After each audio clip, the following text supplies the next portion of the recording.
This was a respectful meeting and a substantive meeting and a very candid meeting. I don't think lecturing's at all the right word to use. I told him what I believed, and I told him what I was hearing from my fellow New Yorkers. We talked about regulation of Wall Street.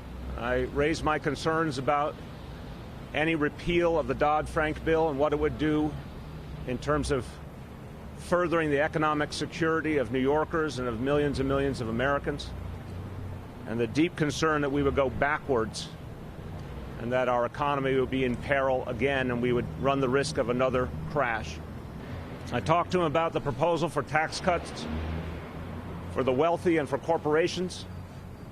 I raised my concern that this would make impossible many of the changes that we need in our country, particularly the investments we so desperately need in infrastructure here in New York City and in cities and counties all over the country.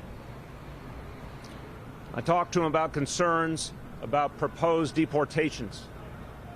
I gave him the perspective of the NYPD that any initiative that would create a rift between our police all over the country and the communities they serve, that would make it impossible for police and community to communicate.